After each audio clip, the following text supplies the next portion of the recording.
നമസ്കാരം, ഞാൻ രശ്മി. തനിമ വാർത്തകളിലേക്ക് സ്വാഗതം. കേരളത്തിലെ ആദ്യത്തെ ശിശു സൗഹൃദ പഞ്ചായത്തായ വെങ്ങാനൂരിൽ കുട്ടികൾക്കായി നേതൃത്വ പരിശീലന പരിപാടി സംഘടിപ്പിച്ചു.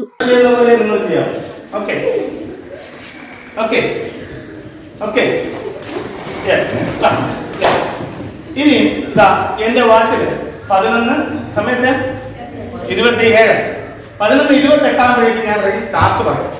അപ്പോഴേക്കും ഇവനും കൂടെ ഒരു വിസിൽ വേണം. ഓക്കെ, 2 മിനിറ്റ് സമയം നിന്നിട്ടുണ്ട്. ബാലസൗഹൃദ തദ്ദേശ ഭരണം പരിപാടിയുടെ ഭാഗമായിട്ടാണ് പരിശീലന പരിപാടി സംഘടിപ്പിച്ചത്.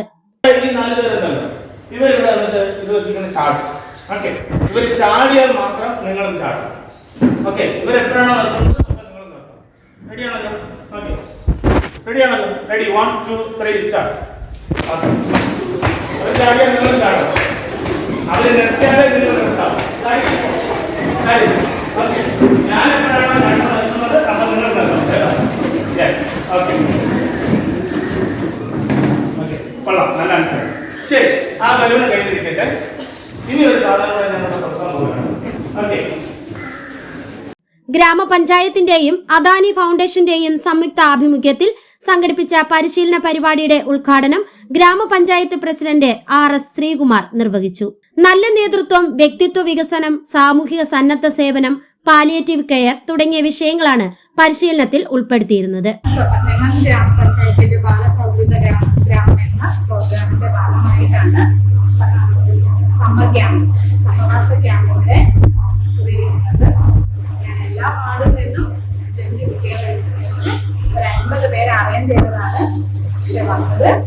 ഇത്ര പേരാണ്. അപ്പൊ നിങ്ങൾ തന്നെ ഒരു ആലോചിച്ച് നോക്കിയാൽ നിങ്ങളുടെ ഫാമിലി, നമ്മുടെ സമൂഹം, നമ്മുടെ കരിയർ, ഞാൻ അന്ന് അതിന്റെ ക്ലാസ് എടുത്തത് നമ്മുടെ കരിയർ എങ്ങനെ മുന്നോട്ട് കൊണ്ടുപോകണം, നമ്മൾ എത്രത്തോളം മെച്ചപ്പെടണം, നമ്മുടെ എയിം എന്താണ്, എയിം എങ്ങനെയാണ്.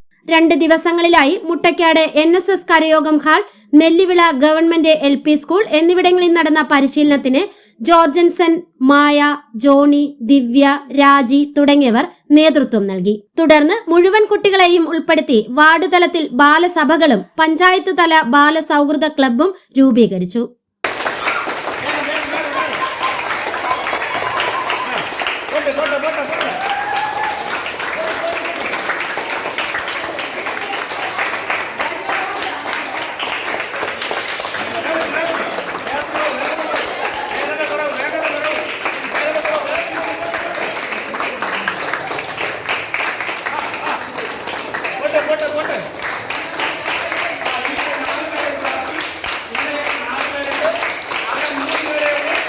കുട്ടികൾക്കായുള്ള വിനോദ വിജ്ഞാന പരിപാടികളും കലാകായിക പരിശീലനം, നൈപുണ്യ വികസനം, വിദ്യാഭ്യാസ ആരോഗ്യ പരിപാടികൾ, ജല പരിസ്ഥിതി സംരക്ഷണം തുടങ്ങിയവ സംഘടിപ്പിക്കുമെന്ന് സംഘാടകർ അറിയിച്ചു. അത് കഴിഞ്ഞ് ഈ സ്കൂളിലെ ആവശ്യകതയും പ്രവർത്തനങ്ങളെ സംബന്ധിച്ച് പഠിക്കാൻ കേരള നിയമസഭാ സമിതി, നിയമസഭയിലെ MLA ഒരു കൂട്ടമാണെങ്കില് നിയമസഭാ സ്പീക്കർ ചെയ്യുകയും അവർ ഈ ബസ് സ്കൂളിൽ വന്ന് കാണുകയും അത് പരിശോധിക്കുകയും അതിന്റെ പ്രവർത്തനങ്ങളൊക്കെ പരിശോധിക്കുകയും നിയമസഭയിൽ റിപ്പോർട്ടിൽ പറഞ്ഞ് അടിയന്തരമായ രീതിയിൽ കേരളത്തിലെ എല്ലാ ബ്ലോക്കുകളിലും ഓരോ ബ്ലോക്കിലും ഒരു ബസ് സ്കൂളെങ്കിലും ആദ്യമായ രീതിയിലാണ്.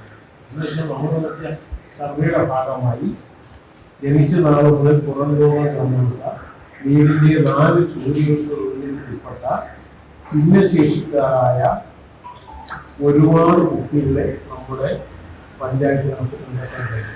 അവർക്കുള്ള ഒരു കേന്ദ്രമെന്നുള്ള നിലയ്ക്കാണ് ബഡ് സ്കൂൾ ആരംഭിക്കുന്നത്. ഇപ്പോൾ ഉള്ളത് ബഡ് വിദ്യാഭ്യാസ